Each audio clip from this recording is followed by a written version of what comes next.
This is Rest in Republic. Rest in Republic. This is Rest in Republic. Merry Christmas from Swansea wrestling fans. I'm your host, Ben Allison, and you are listening to Wrestling Republic's daily broadcast, your one-stop shop for professional wrestling, insight, news, and reviews on a daily basis. And not only is this the Christmas special of WR Daily, but it is also the 1 year anniversary of the show. That means that on this day last year, I called up Clark and I said to Clark, hey, bit random, but do you fancy starting a daily wrestling podcast and starting it on Christmas Eve?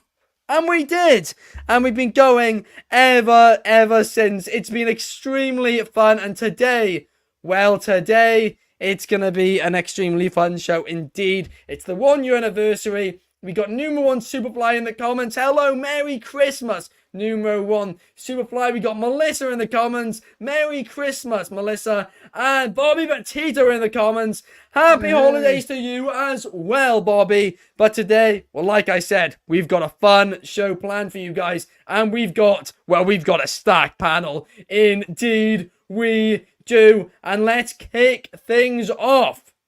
Well, let's kick things off by introducing the co-host of the show, the man who I called on this day a year ago to kick this thing off, and that man is Clark Taylor. Clark, how are you?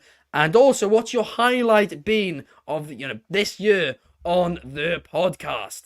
Man, I'm so stoked to be here. And 1 year later, it's amazing how far we've come. Some things change in a year, some don't. Last year, I still had to go to Target before the show to finish up Christmas shopping. This year, I also had to go to Target before the show to finish up Christmas shopping. But things that have changed, 364 shows later, we're still here hanging out, and I'm stoked to be here. Merry Christmas, everyone. As far as my favorite moments of the show, man, it's impossible to pick one. I just off the top of my head, early stuff when I didn't really know how to end the show, and Coby was producing from a classroom in Canada, and me and Anthony finished up the show, and I didn't know how to hit end show, and we just left the screen for a minute blank, and Coby eventually, when he had time in class, got in and just hit end show. There was a minute of dead air. That's not my favorite, but I think one of the funniest moments from the year, at least. Favorite moments, man, all of us broadcasting together at WrestleMania was like things that I'll never forget and memories for life. I think honestly also the introduction of the intro music. I can't ever figure out who made that song, but man, that just felt like a huge step in the right direction for us too. Midway through the year, is just awesome. Like it the way everything's come together and the logos and the moments week in and week out and doing it on the daily for everybody, and even things as simple as Bobby Batista and numero 1 Superfly and all of the people that comment every day and do tune in. It means the world. To pick one moment would be impossible. I really did love the entire year, and I cannot wait to fill it up again and do one more or 5 more or forever more. No, I've accidentally just what's my favorite moment of the year? It's all good. Was when you did what I just did a couple of weeks ago, Clark, when mid take you changed the camera cuts to yourself or somebody. I can't remember who it was. I think it was Shard. Was in the middle of a take, giving a great take, and you just cut it to yourself, and you just froze on. But that was gold. But we got a few comments here. We got your dad, Rick Taylor, in the comments. I bought him Clark, 5. He still needs a tactical flashlight to walk the dog after dark. Come on, Clark. Come on. He's got 5. 5. 5 of them. 5. Wow. Drizzy's in the comments. Merry Christmas to you, Drizzy, as well. And we got Jacob saying Christmas isn't today. It's too early. He's rating us 1.5 out of 10. One day we take off the show a year, Jacob. Jeez Louise. The audacity indeed. We have a lot of Merry Christmases on Instagram too. Merry Christmas to each and every single one of you, Busy. and a happy new year too. But now, without further ado, let me introduce the next man joining us, and this man is the head of reviewing here at Wrestling Republic. He's the man who takes all the flack, but often doesn't get enough, praise Credit. for the amount of work that he does, and that man is Coby Galenzoski. Coby, how are you, and what's been your favorite moment from the show this year? I'm still here 1 year later. Ben has not cut me. At the end of the day, it's been a blast being a part of Wrestling Republic, being a part of the Daily. I was here on Christmas Eve last year doing it. I had a much different camera angle. You could not see my face like this. All joking aside, it's an enjoyable time. It's an anniversary that I think we're all going to remember. And of course, there's next year. This year, the one thing I gotta say for the favorite one, or my favorite moment, is when we were all able to appear on on camera for the first time, in person, in Clark's dining. I think that's Clark's dining room area. We were all there. We were all there. It was a bit of like a united family type thing. We were all six guys who, as a whole, never met. Obviously, Ben had met a few others beforehand, and me and Clark never as well. But we all were able to meet WrestleMania weekend, and it's a memory I don't think any of us are going to forget. I think it's always going to be something that we all look back upon as a fond memory, and I think that has to take the cake for me. Absolutely. No, well said, Coby. Really well said. I couldn't agree more. That moment in LA with everybody on the show today, plus Anthony, who we'll get into about in just a minute. That was absolutely awesome. But without further ado, next up with the host of Take It to the Table, Chaos. Chaos, how are you? Merry Christmas. And what's been your favorite moment from this year on the podcast? What's good? 1 year anniversary. What a way time flies, and a lot has happened, not just here, but also in the wrestling world, so to speak, for us to cover through. So it's been a roller coaster. Happy to be here. Obviously, I'm here with my Spider-Man Christmas jacket, very effective here in the Take It to the Table universe. But yeah, one of my favorite moments definitely was something involving Clark and him meeting one Matt Menard at an airport. I was boasting how he bought him a McMuffin and all that stuff. And I was just like, look, did you invite him for coffee afterwards, back to your house? And Ben was completely losing his mind. So yeah, that was one of my favorite moments. And then in terms of, the WrestleMania weekend was obviously memories for life. One particular memory that I will never forget from that one is, if you haven't seen the vlog, there's a particular scene where Ben Allison actually cries out Clark's jacuzzi, and the way he shrieks is a sight to behold. And it was to a point where I remixed it with him and Nelly and Kelly Rowland's song. I can't remember what the song is called, but yeah, that song, Dilemma. That's it, Dilemma. If you haven't seen it, go check out the WrestleMania vlog. That is the edit of the year without question. 100%. So, yeah, definitely. Could you give us a little reconstruction of that screen, please, Ben? No, that's what I was gonna. Drizzy's in the comments. Drizzy's really wants the scream. I'm not doing the scream. Watch the vlog. Watch the not the Christmas vlog, the WrestleMania vlog. Watch that. It was pure shock. It was utter shock. I can never repeat it again. Never, and I mean never. Go from cold to warm. No, never. Never. Part is, I had heated the jacuzzi to 103, which is like almost as hot as you can heat it to. So like there's steam coming off of it because it's not warm outside. It was pretty chilly, and the pool was freezing. And as soon as he got out and started going over there, I'm like, no, don't put your feet right in there. Like use a towel or something to warm them up a little. It's gonna sting. And like as soon as he put his feet in, I knew it. And I thank you for doing it though, because you gave us a moment for life. So I appreciate that. It was a comedy gold. I'm never gonna live You that couldn't down, script it. It was too funny. We got Laurie Taylor. Shout out to Laurie Taylor in the comments saying Merry Christmas and Happy Holidays, Wrestling Republic crew. And we've also got Chris Leclerc in the comments as well, saying that as well, as long as Beetle Chris on Instagram wishing us a Merry Christmas too. And so is your loyalty Marbs. But last but certainly not least, it's the man. I mean, Coby, you said you managed to make it through the year without getting cut. Unfortunately, at one point, this man wasn't so lucky. But he is back now. And Jacob, he's saying that the reason this show's getting 0.5 or an upgrade is because he's on it. And that man is Soul. He's Soul, how are back. you today? Good to be here. The draw man is here. Obviously, the mind that cut this business will keep that in the shadows. It's going to be for the Dark Side of the Ring special and Wrestling Republic Daily coming in about 20 years. Because, you know, unlike the old Season elite, 23. no NDAs, and we're all about all that fun. But you know what? The Daily, from the time I was on mostly in the beginning and then not in the summer, I will say this. It's been so passionate to see the new guys come onto it and keep this show going and having fun with it. Shad, Drizzy, David, all the other ones, you know, Carter, and then, you know, there's a Cornette guy as well. I mean, who's this guy? Interesting fella. Maybe I might have to get old Hollywood Soul up from his cabin in the Highlands to come down and meet this fella one day, because that would be a very interesting interaction. But the Daily itself, many fun memories. Obviously, the LA one, many others, and, you know, Coby forgetting to end the streams. There was about 5 minutes of continuous noise in the background. Love a bit of ambience noise. It helps me fall asleep. But my favorite moment, it has to be, and I think everyone will agree this, the infamous Jeff Jarrett airbit. Yes.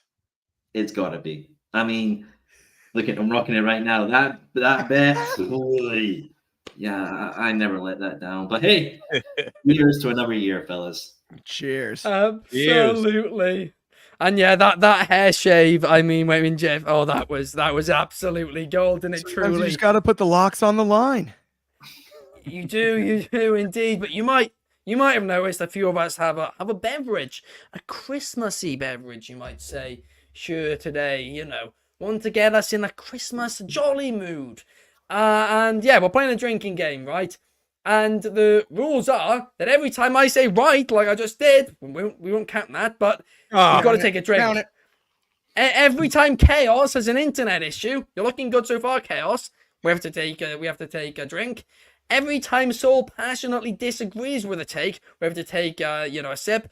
Every time Clark says, "What are we doing here?" we have to take a sip. And then every time Coby says, "At the end of the day, we have to take a sip." But I don't think that's hardcore enough, so we're gonna go round once more, and everybody's gonna add their own piece of criteria in to just add to the fun. Clark, what's yours? So anytime you refer to a wrestler or a wrestling booker / owner by their nickname. So for example, if you call Tony Khan TK, if you call Triple H Trips, Hunter, or anything like that, if you call Roman the Tribal Chief, if you call Paul Heyman the Wise Man, anything in that regard, we drink. Yes. That is awesome. I mean, what about you, Coby? What are you adding to the drinking criteria? I think for the drinking criteria, I want to make this more of a targeted one. Every time Clark says "yeah," I want to hear. I want to see us. Only if I do it in the LA Night voice. Yeah. Well, no. When you say "yeah" or "yes" after when it's not your take. Not when yes. it's not That's your too take. extreme. When it's not your take. When you say "yeah," when it's not your take. Okay, cool. What about you, Soul? What are you adding to the drinking game? Of course, as the all elite fanboy here, and I figured I have to make it standard to AEW. So anytime you passionately critique the AEW women division, you gotta take a sip. Yes. Oh, dear, Am I gonna indeed. make it to Christmas Eve dinner? Probably not. You might not. I mean, thankfully, I don't think we're going to talk about that match tonight, but who knows? Maybe I might just not be able to contain myself. But what about you, Chaos? What are you adding to this game?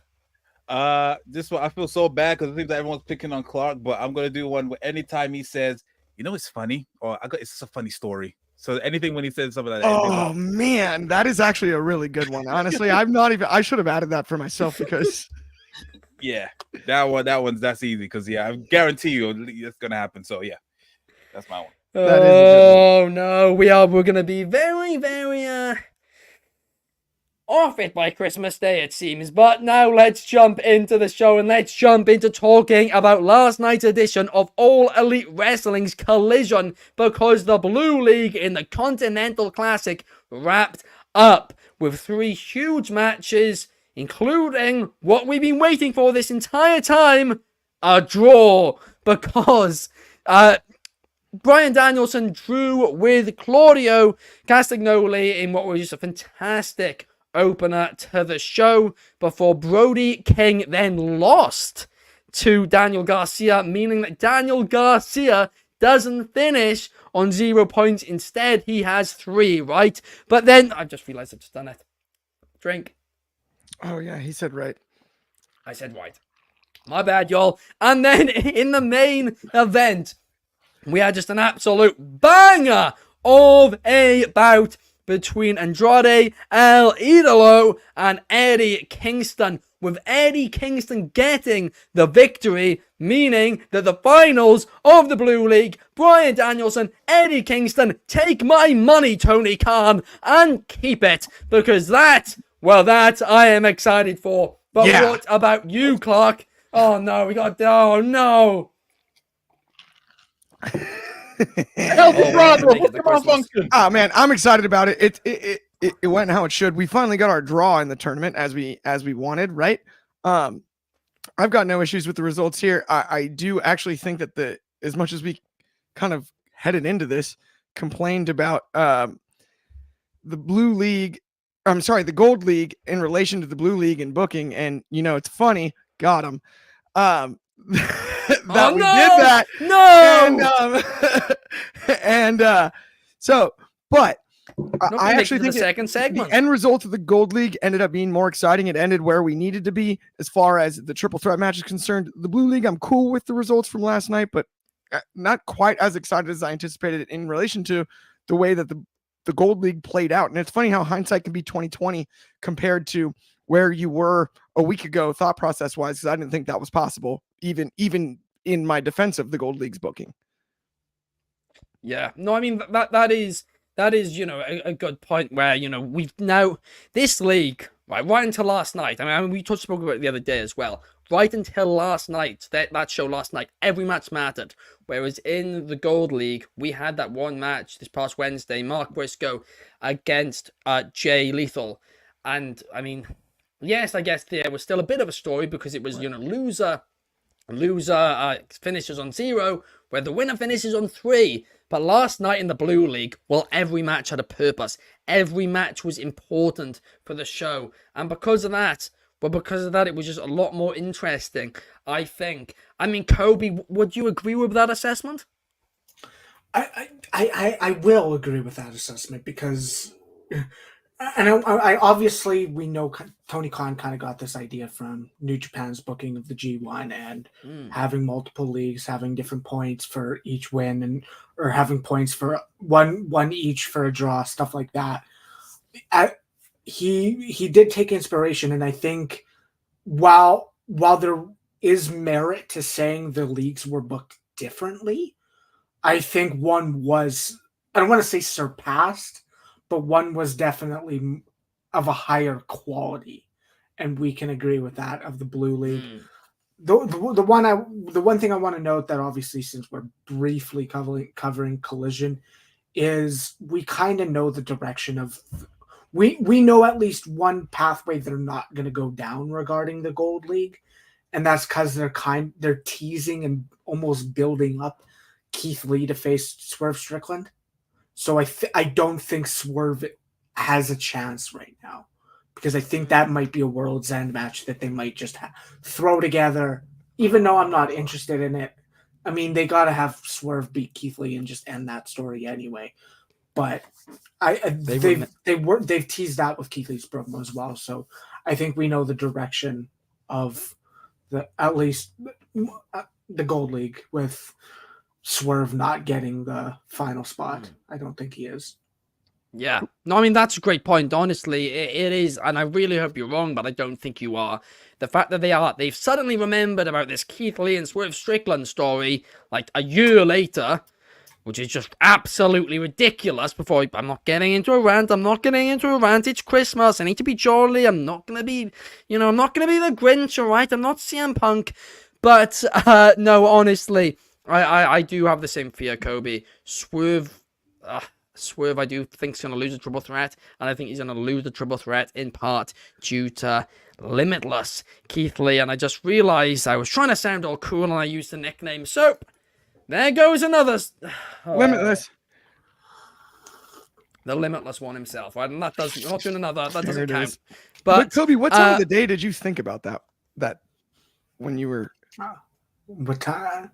What time of the day? It definitely wasn't at the end of the day. Oh, you cheers! just said at the end of the day, though. So another one. I don't just say I don't like you guys. Seriously.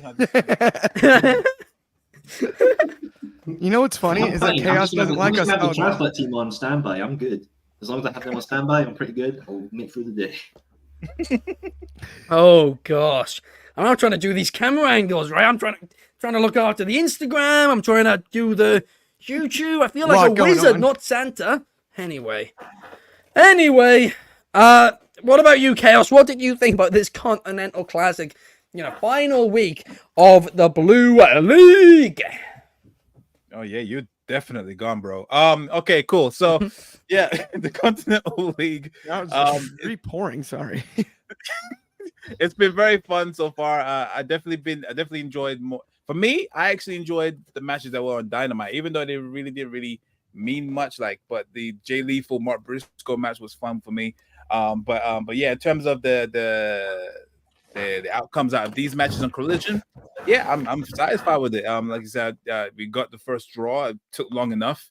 I kind of feel like they kind of forgot that they were meant to be. They mentioned draws happening in this thing. Yeah. But so yeah, I think they just threw it to us. But it's the best match to throw it on, I'd say. And Brody King, I don't know if I really bought by it, but again, I love my boy Daniel Garcia getting the dub, so it is what it is. I'm loving the booking of it, and yeah, I'm just looking forward to Danielson against who's he facing next now? Kingston, Danielson, Kingston, the Kingston, finals of the Blue League. Yes, that's it. So yeah, that should be fun. That could literally go out either way, but yeah, if you really want to look into it, you kind of know where it's going to. But I'm loving how it is so far. So keep it going to TK. Keep it going. Booker of the year, my book. Oh, he actually broke up. You genuinely did slightly break up for a second. No, I didn't. So another drink. God, I heard. Hey, your Tesco Connection show. I was gonna say he also said TK. So that's the one another one. Over. Oh, I'm sorry, guys. I'm sorry. I'm wow, sorry. double whammy. Why are you saying sorry? I'm happy. I'm a Scotsman. This is like my national identity. Sounds like I'm allowed to drink between the game, right? I'm kidding. Yeah, I can fill up another glass, right? What are the real rules here? Anyway, you guys are like, this is a handicap. I'm like, this is just perfect. This is my ideal. oh my gosh, It's hilarious. I went down the wrong way. Breathe, clause. I need to deliver presents after this, guys. Come on. But Yeah, anyway, they're all gonna be on the roof. They're gonna be in skips. Yeah, you are gonna be.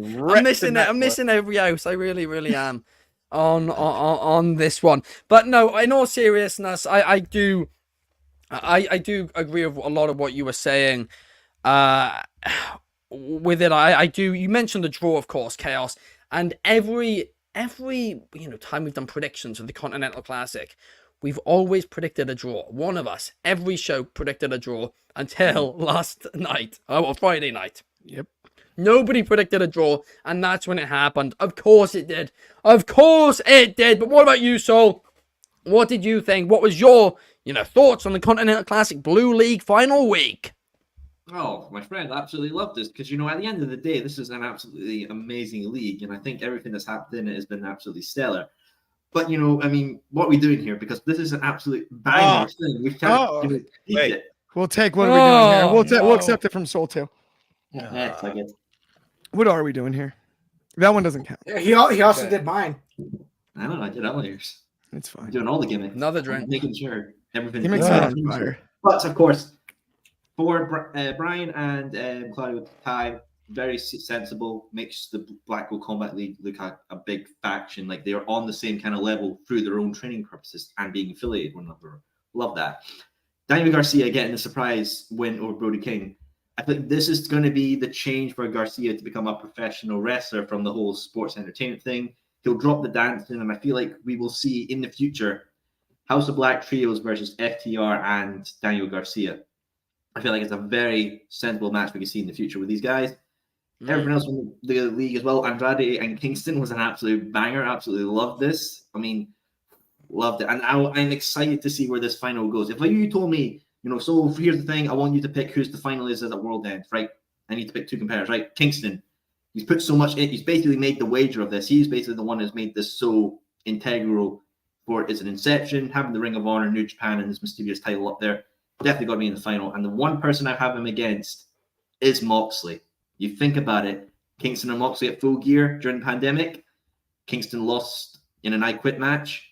If he can get that win back against Moxley, shows growth over that time. And what way to be cemented in the in the eyes of the fans of AEW, being the inaugural Continental Classic, but holding 3 belts as well at the same time. It'd certainly be prestigious. It really, really would. So, and listen, I said we weren't going to talk about it, but we're ahead on time. And I still wasn't going to talk about it. I was going to move on to hot takes. But Chris Leclerc. Well, Chris Leclerc has commented Thunder Rosa, Sky Blue, Julia Hart, and Abaddon. So clearly, he wants me to talk about how bad this was. Not because of the 4 great talents, amazing talents in this match, but instead because of the absolute nonsensical booking, which makes absolutely 0 sense. Because listen, you spent an entire 3 months building this Sky Blue and Julia Hart storyline, and what was the outcome? The outcome was that they were not going to team together, and Sky Blue was going to be a target character on her own. Actually, scrap that. They forgot about that and they decided to just switch things up for the sake of it, apparently. And then to have that overshadowed by the Thunder Rose return. I went on a rant about it last week. And then this match, well, this match annoyed me even more because you spent all that time building up Julia Hart and Sky Blue for guess what? Thunder Rosa and Abaddon, a makeshift tag team, to just beat them. What are we doing here, in the words of Clark? Honestly, this was ridiculous. It was. I think liked that's it. a good feud. That was good. So, I liked it. I thought it was not bad. I actually thought that was I thought it was solid. match of the year. I mean, what were your thoughts on it, Soul? Actually, I want to hear this. I'm tipsy. I've got to straighten the tie. I liked it. There was some aspects I didn't like. I didn't like Thunder Rosa's new music. I kind of like the old metal grungy. Thunder Rosa. Yeah. I kind of don't understand, like, 1 week she has it and now they immediately doesn't change. But I did like the entrance with the lowrider as well. Very nice. Thunder Rosa has always been a very creative character in herself. The whole face paint, Day of the Dead attire. And I honestly do want to see her back in the title scene. Heck, I would happily take her taking the TBS title off Julia. That would be something I'd be very, very happy with indeed. But the match itself, I'm happy to also see Abaddon, being broken out of her cage that is solely the month of October to do more things. I love to see that because Abaddon is a fun character as well, and that's what you want to see in wrestling. Characters and fun is the main thing we want to see. But with Sky Blue and Julia Hart, their entrances, damn, they have a presence. And I love to see it. This presence is amazing. It's what I love in wrestling. I love the whole dark and spooky characters. Mhm. I love that sort of thing. Even with Bray Wyatt and The Fiend, from what his booking was, the character was so integral and what basically everybody loves about that whole run. Yes, Universal title match with Goldberg. Bad. But we love the character. So I feel like from this, we've got Abaddon and Julia, World's End. So look, give me Thunder Rosa versus Sky Blue on a Collision or Dynamite or something. That's something I feel like makes sense from this.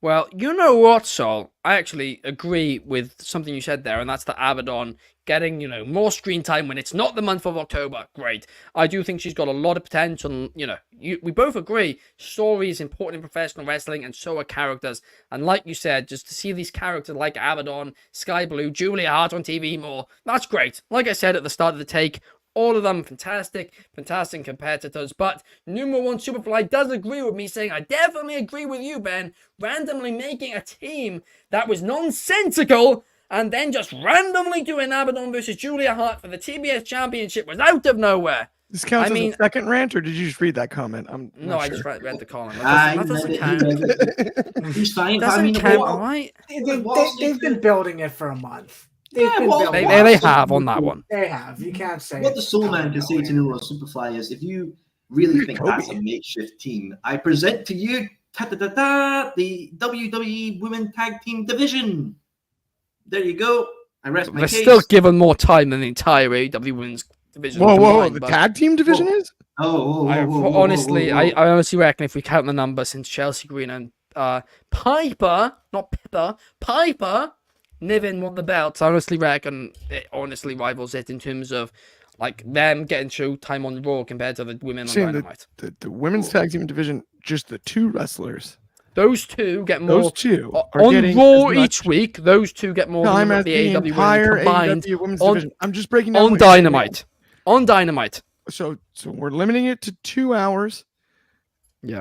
A week, but you're telling me that Piper Niven, those two, and Chelsea Green are on WWE Chelsea TV Green, and the whole women's division is on Wednesdays. That seems like a reach. I think somebody please do it. Please, somebody work out the maths here. Red Velvet deserves more TV time too. Yes, Bobby Petito, I agree with you. I really do. Chaos' secretary's in the comments, and they're saying that Mrs. Claus better get the presents ready because I'm not going to be able to deliver them. Sorry, kids. Also, it's a fun fact as well. Did you know Christmas is the most violent time of the year? So let's calm it down, boys. Ben Claus is going to get pulled over if he delivers the presents tonight. We don't need no DUIs, right? Let's calm it down. Simmer down, boys. Rudolph isn't going to know what hit him. Right. Benny Claus is getting pulled over. Whoa. I don't have to get the RSPCA involved, right? Come on, let's simmer down. Oh, no. You had to take it literally, didn't you? Right, we're going to need to take a brief break, but this brief break is knocking brick for you guys because we are showing you guys a video sent in by the head of opinions here at Wrestling Republic, Anthony Ricciardi. Of course, he was on this WrestleMania trip with us, and this is his video talking about his favorite moment from the year on WR Daily. Enjoy it, guys. Hey, unfortunately, I couldn't make today's show, but I just wanted to take the time out to wish everyone a Merry Christmas and just to relay some of my fond memories of this first year of doing the podcast. I always loved doing Throwback Thursday and, doing the WrestleMania trip of a lifetime. Thanks again, Clark, for everything you did with that. There were so many moments, Soul betting his hair on Jeff Jarrett in 2023. I don't know why he thought that was a good idea. Soul getting fired, Soul coming back. I bought a soccer team this year, but the one thing I didn't get to do, I never won one of Clark's Tony Awards. I think he's kind of got that thing rigged. I think he's kind of being a little passive aggressive. I'll let you guys decide, but there's always 2024. But anyway, happy holidays to everybody. Oh, that is an awesome message. I actually totally meant to do this week. It's crazy because he was so close. It was gonna be Anthony this year, but our Tony of the week this week is actually Timeless Tony Storm. Congratulations, Tony Storm. I can't. I'm sorry, man. Just keep trying. Eventually, the votes keep coming in, and we've had Shivani. In the past, we had Khan. We've had a lot of the Tonys. We actually had Tony win one week. Oh my God. But next year. Better luck next never. Better luck next never. That's what we're basically saying. If you Tony winning, forget it. I have heard on a subscription service I pay $9.99 for a month for a dirt sheet subscription service that unfortunately next week the winner is going to be Tony Devin. So again, I'm sorry, Anthony, you're not winning then either. Right? Great use of $9.99. Anyway, let's now move on to answer your hot takes that you guys have submitted via our Instagram stories, and let's start by the most liked one. and also maybe the most controversial from Wrestle Jake. Shout out Jake. Used to be a writer here at Wrestling Republic, top guy, and he is saying Swerve Strickland is overrated and shouldn't win the AEW World title. Well, that's a take. Soul, your thoughts? Right, I'm here. Get drinking, boys. What the hell is this? This is utter terrible opinion right now. I mean, come on right now. Swerve Strickland is not over. The man is absolutely loved right now. Look at all the stuff he's doing, you know, in the AEW socials, getting to do stuff at the Jaguar stadiums. Look at the last Dynamite. The people were loving him. Even when he appeared in that backstage segment with MJF, there were Swerve House chants. There were Swerve's Palace. Everybody loved that. The guy is absolutely over. I'm going to say a guarantee right now. World's End, Samoa Joe, MJF will win. But the devil will interfere and reveal himself. Maybe to be a fool, if that's a possibility. I think it should be the right one. Then Revolution, you know, maybe have Adam in the background and stuff like that. But it should be Swerve versus MJF. There's one person that should take that title off MJF with how over they are. It is Swerve. Swerve takes the title. We get MJF and Adam as a feud without the title because it's not necessary. Implement the contract of 2024. Does MJF want to leave a company and be like a broken product to WWE? No, he wants to win that. And if he wins that, you know, he now looks like a good product for them. But if he's got a loss on his record, he's damaged goods. That's no good for old Triple H and Mr. Dan. No. Now, the Swerve is champion. I'm calling it right here, right now. Am I going to do one of my infamous bets? No, because I have no hair to give, sadly. Boo. Well, maybe down the line, I will make a new bet. Guarantee for the future. But I like it. I want to see Swerve Strickland versus Will Ospreay all in. That is your main event. Ooh. Cheers. Also, side note, because I think you're spot on, that does totally count as an internet issue for Chaos, right? By the way, just for Well, actually, Chaos should have to I'll have apologize. you know that was not my internet. That was Chrome freezing. I had to restart Chrome. Not my internet. But why Count did it. Chrome freeze? Why did Chrome freeze? I don't Google know. Chrome sat there and said, I've had enough of this guy's internet. It is absolutely appalling. So take a drink, guys. And also, we have another thing So to you're give spot out. on. Soul said, went on a rant at the beginning, a passionate rant. Like, you know, he said me and Coby both drank. Clark didn't drink, so Clark, you better get that drink out. That better be vodka and not water, Ben. I cannot say what it is, but it's a seltzer, so yeah. Well, fair dues. But look, my final point, Swerve Strickland, Swerve's house in Ospreay's country. That sells tickets. Oh. I actually I want to raise you up one, and we all know kind of where they're going, and obviously this is kind of off topic regarding Swerve, but I don't think the move is Swerve and Ospreay for All In at London 2. I think the move is Danielson and Ospreay, because those right now are essentially like Danielson was the best wrestler of the last 20 years. Ospreay has probably passed him already. It's written in there because that's the passing of the torch. Danielson is saying to finish up full time after All In. I think that has to be with Ospreay going over him. That's where I think it's going. That's where I think it should. But ultimately, I'd be interested in what you proposed as well if Danielson got injured, which he's had history, but. I'd be inclined to agree with you, Coby, and in fact, I would have agreed with you if it wasn't for one thing, and that's the fact that both Nigel Guinness and Bryan Danielson are so heavily hinting this all-in match against each other. That they're so heavily doing it now. They're on Collision every week. Nigel McGuinness is just dissing Danielson.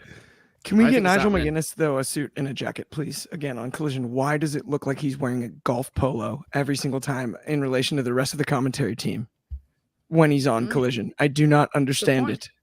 Somebody explain. It looks like the airline lost his bags every single week, which is understandable if it happens once, but they are not losing them every week. It's not possible. Like, hey, like what? True. I mean, at least even Vic Joseph like kind of dresses a little different on NXT, right? But it's still like pretty swaggy, and at the same time, like, Booker T wears a suit, but like at least Vic is, when he does it, it's not like he doesn't look like he just, he doesn't look like they lost his bags. Looks like he meant to wear that. And once again, Clark Taylor retains his status as the one person in Wrestling Republic to talk about fashion. Yeah.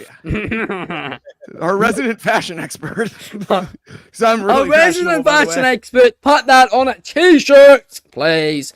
But now let's move on, and let's move on to talk about the next bold take. Well, this is certainly bold, because at the 79th Street Kid is saying pro wrestling has gone too far. It's far gone, and people care more about being the booker, the experts, and the influencer more than the product. I mean, Clark, do you agree with this allegation? So this is an interesting. 79th Street Kid is, been associated with us for a while, or whatever, commented and a bunch, and I do appreciate a lot of his takes. This one I do disagree with, because I think this is more targeting the IWC than it is wrestling, right? And I think it has a lot more to do with consumption than the actual execution of the product. I think the product's in as good a place as it's been in over a decade, or at least a decade, I would say, right? I would say, 2014, 2013, so about a decade, right now. Longer than that. Well, I'm just saying, at least, and that's, I mean, you can go further. I disagree. But I think, so here's part of that, not to over-explain here, but right, there is an adjustment with the internet culture and with the amount of eyeballs you have on wrestling in relation to what we saw before. So it's hard for me to compare it back further than about 15 years. Yeah. Do you know what I'm saying? Because we're I'm sorry. I'm being a douche. Not at all. I think, but so for me, I think the answer to that is yes. It's difficult because there are a lot of opinions. That is some of the fun of it, right? And I don't mind disagreeing opinions. The tribalism issues, things like that, where your eyes aren't even open to multiple products, your eyes aren't even open to the idea that we're in the best place because the key to me that I think everyone misses is the community part of IWC. Yes. It's like we are all on the same team at the end of the day, because the irony is you'll go into the pettiest argument, and I'm not saying you or me or anybody, but people do it, and it happens. We see it all the time. I've fell victim to it. Of course, everybody does from time to time, but end up in an argument with somebody about pro wrestling on, in the comments section, on a video, whatever it may be, that if you two were in public and someone did the classic, wrestling's fake thing, guess what team you would both be on? The same one. And that's something that I think is missing amongst wrestling fans from time to time. But I also think it's something that makes being in the building for great events special, because it does feel like the whole community is on the same team when you're popping like crazy at WrestleMania, at whatever event it may, All Out, All In, SummerSlam, whatever event you're at. The communal aspect is key. I think the internet is where the disconnect is. So the answer to the question is, I disagree that wrestling as a whole is the problem. I think there's a small section, social media wise, that's difficult, but I do also think we see that in almost every field and every sport. Absolutely. I don't know if it's just because I downed a glass of wine, but that almost brought a tear to my eye. Perfectly said. IWGC, Internet Wrestling Community, thank you. We love you all. Apart from some of the people in these comments, because half of these I can't even read out. I told you guys to give hot takes. I didn't tell you guys to bring up very controversial people, but anyway, we'll skip past those ones. We're not getting there. But we got one from Shard. Shard, of course, isn't here today, unfortunately, but he has given his hot take. And his hot take, well, it's boiling hot. I've got a burn mark from it. And that is that Gargano is holding Ciampa back as a single star on the main roster. And DIY, well, it just doesn't hit the same now. Chaos, tell me about it. I agree that DIY is definitely not the same as they were in the NXT. But to say that Gargano's the one that's holding them back, I don't think neither one of them is holding them back. It's just creative is just holding them back. Gargano could have definitely been in something more worthwhile when he made his unexpected return to WWE on a random episode of Monday Night Raw, and then so far he's been exposing Miz for rigging his kidnapping or whatever with Dexter Lumis, and since then they've just been not used as much, and then obviously finally reuniting here. But people need to understand, as soon as you go to the main roster, you are usually not the same, even if it isn't under Vince's vision or at the time. That tradition is going to keep on going, keep crossing over. As soon as you move from NXT, especially from that black and gold era, when you go to the main roster, you're just going to be a totally different person. To the point, when NXT was, kind of like dying, so to speak, and that's when Vince came in and then did it all rainbow colors and everything. He basically, I don't think he could stand at the way NXT was when it was the black and gold brand.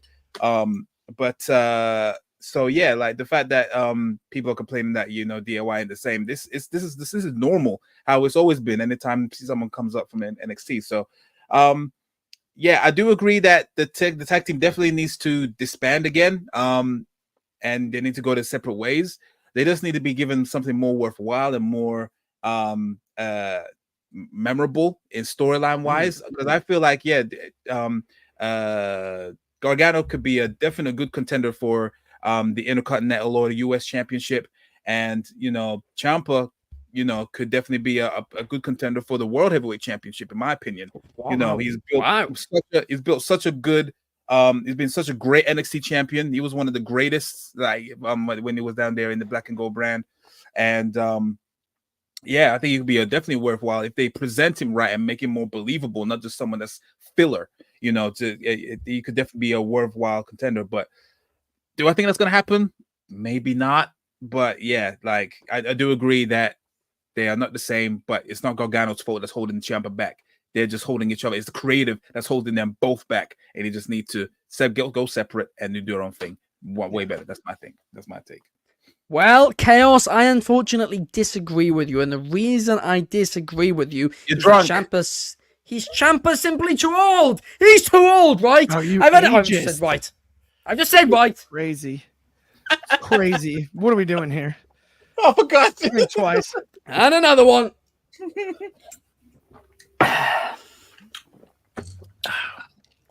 But yeah, no. I no, do agree with Chaos. I think it's a creative issue. I actually think, do. I think the problem is ageist gimmick going. I think the problem is also, and it's funny because we kind of talked about the nuance of the single stars being paired together.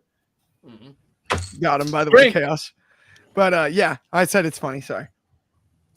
Oh no! I'm pouring myself a new one. I can't pour myself. So anyway, you look at Gargano and Ciampa, and they were single stars on NXT when they were paired together in the first place, right? Mm-hmm. And they still appear as single stars on the main roster that are tagged together. And we've never retold that story, given any background. The WWE is the best in the business at promotional videos and vignettes. Can we not just see the history slightly cut up and played out over a few weeks so that we know who we're looking at? Fair enough. I mean, that to me seems like the simple solution, because you also made a great point, Chaos, about the bridge between the main roster and NXT, right? For years, it was, it's Vince's fault. It was Vince McMahon's fault. He did it, right? He doesn't like the NXT. He doesn't like that bridge is difficult anyway, because it's a slightly different audience. And it hasn't been Vince's fault for a long time, right? That isn't the solution. Just if you have Triple H on the main roster, then they'll all be great. It's not, that has not been the case. And so to me, it is weird if we're trying to build on something that was so special in NXT on the main roster to not show vignettes of NXT to show the history. It makes no sense to me. And then at the same time, as far as them being a team, they started as two separate singles competitors. If we want to retell that story on the main roster, that's still doable. We just did it with Sami Zayn and Kevin Owens, and they main evented WrestleMania, and we all loved every second of it because they've teamed and not teamed and teamed and not teamed. So if you're going to present DIY as a force in the tag division, start them both as singles competitors, force their backs against the wall, and make them have to pair up again as DIY. That's a great take. Have to bring back DIY. And then that's when we can get in a rhythm. But I agree with Chaos. I think you nailed that on the head. No, honestly, I think you both, in all seriousness, had a great take there. Clark, you know me, I always say story is king, but you need to tell that story to the casual viewer, and you're right, they haven't. Maybe I'm a bit of a hypocrite here because I have a go at AEW for it, I haven't had a go at WWE for this specific one. Admittedly, I'm also not on the Raw review, so that's probably why. But yeah, it is true. It's great point there, Clark. Anthony Manzano says, hi. Number one Superfly agrees. And Chris Leclerc says, happy birthday to Sky Blue's boyfriend, Kyle Fletcher. Kyle, Happy oh birthday. gosh. I mean, I don't think, I thought we were all over the, girlfriend, boyfriend first language or whatever. But I mean, to be fair, happy birthday, Kyle Fletcher. And also, congratulations. But now let's move Next on. this edition of Love Island, the daily broadcast. Oh, Love jeez. Island. No. Awesome show, by the way. Drama. There's No, it's not. drama. It is great, Chaos. There's some I'm drama addicted. in the It's too villa. good. Well, let's not. It's entertaining. I don't care what anyone says. I don't even know. But Soul, I've got one for you. But before I got one for you, I've got one for Coby, because at Be Kind 2236 isn't being very kind, because he says Roman Reigns is a paper champion. Coby, your thoughts? So this is the entire thought process. I don't want to say he's a paper champion, but it very much seems like the second half of this year, or at least since the summer, they've really did their best to take Roman Reigns off the top pedestal. He hasn't been the main focus of the WWE, I want to say, in 4 months. He had the rivalry with LA Knight, which was really well done because LA Knight was elevated to the point of main eventing a PLE. But I think that's the entire criticism. If you're gonna have this man be he is the top champion. Obviously, the world heavyweight isn't at that level yet. We all know that. We all know it probably won't be. We do know Punk and Rollins is gonna cook. We do know that much. At the end, I caught myself. No! Say it! Say it! Say it! Say I it. just put my What At time the of end of day? the day. Yeah. Okay, Roman Reigns like I was saying, Roman Reigns, he's off that pedestal as the main driving point of WWE, and I think that's where the criticism can come in. He's not a paper champion because they are telling stories. He has the aura when he's there. Things are exciting when Roman Reigns is on our television. We just saw an important development not last week, but the week before, as they're kind of building up as Solo Sikoa is the next tribal chief. They are telling a story, but the overarching theme that I can think about is the entire aspect that he's not the main driving force anymore. And I think that hinders Roman Reigns. It's not hindering WWE because they are making money. They are having massive success. They are breaking weekly ticket ticket gates for the Monday Night Raw show, for the SmackDown show. They're breaking records. Their business is off the charts, and we don't know when it's gonna start to go down, because this isn't gonna last forever. To say Roman Reigns is a paper champion, I don't think I think it's incorrect, because he isn't a paper champion. He is still that valuable. He is still such an integral part of the product when he is on the product. And Agree. he hasn't lost personal value, but he has lost he is the main driving force of WWE because we have Seth Rollins on that. We have Seth Rollins killing it. We have Cody Rhodes on the top of his game. We have Jey Uso essentially as one of the top stars. We have Rhea Ripley breaking out as well. She's the top women's star on Monday Night Raw, and they are waiting to do her and Becky Lynch. That's going to be a money-making rivalry. But to continue talk about the hot take, I disagree with him being a paper champion. I just feel like the weight's been taken off of his shoulders. I 100% agree with you, Coby. I really, really do. Right, it's one of those things where he has drawn so much business for this company, and I just realized I said right, so we're going to take a drink in a second. But he's drawn so much business for the company. I just don't think it's fair to say that. Let's quickly take a quick, Absolutely. quick sip before getting on to the Soul's take. Oh god, I can't wait for mine. It's gonna be interesting. Chaos, take a step. But He did. He did, yeah. But we got one now. And the reason I've saved this for you, Soul, is because you're a big belt guy, you're a belt collector, and this one is from @Inevitable Pro Wrestling, who's saying he hates the big gold, in my opinion, beautiful belt. What are your thoughts, Soul? He hates the big gold. He hates the big gold. He hates the big gold. Well, that, sir, is a beautiful take. I like it. What? No. Good man. Good man. Humbug! Don't do it. You are lucky this ain't taken to the table, because you know I'll be running all them memes on you right now, bro. Get the tables, Chaos! Folks, Chaos, get the tables. Gentlemen, look, I know I've just returned in the last couple of weeks, but the hot takes must become flying right now. The big gold belt, yeah, it's all right, but it's just a big hunk of metal, right? It's just a big gold plate, right? With a wee bit of floral pattern on it. When you've got something like the WWE Spinner Championship, that's an absolute beauty. Look at all those gems. Look at all that spinning. Look at all that action reflexing. It's got that dynamic action reflexing? Yeah, it's a gimmick feature. Let him go. He's rolling, Ben. It's an absolutely beautiful belt. Yes, the big gold has had some heritage as the WCW, NWA, and WCW International Championship. And even WWE bring it back for that whole little period. But come on now. Unlike the Spinner, unlike even the ghastly Winged Eagle, the big gold's reputation is damaged. Okay, I draw the line there, Soul. I'm sorry, I have to admit it. The big gold's reputation is damaged. When you look at that belt, it's still better than the AEW Women's Division drink, so. I actually kind of like the AEW Women's title. And I was just about to say I agree with Saul regarding the big. And it's better than the Progress title belt. It's overrated. No, it's not. Yeah, it is overrated. No, it's not Progress. By the way, the Rev Pro one that literally says Rev Pro, like the Rev Pro belt's like a NASCAR car.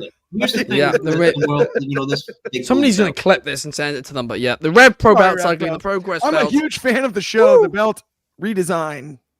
We got to design it. No, we're Team Progress here. You look at my collection, right? My beautiful, vast collection. You have the Progress. You have the Team. Run and get the Progress belt. Get the Progress belt for a second. Let's see it. Let's see it in all its beauty. So, of course, if you're not familiar, good old Lee McAteer, the owner of Progress, sent me this beauty. Great guy. Amazing. Look at this, right? That is a gorgeous belt. It's beautiful. If you look at the Progress, right? Drink for that. Very you've got gems, you've got color composition, you've got clear labeling. What does the big gold have, right? It's just floral patterns and a dumb nameplate, right? But that belt as well, its reputation is tarnished, right? If you look at the big gold after, as I said, 2009, where does it really go, right? It got smaller. It got a terrible around your waist.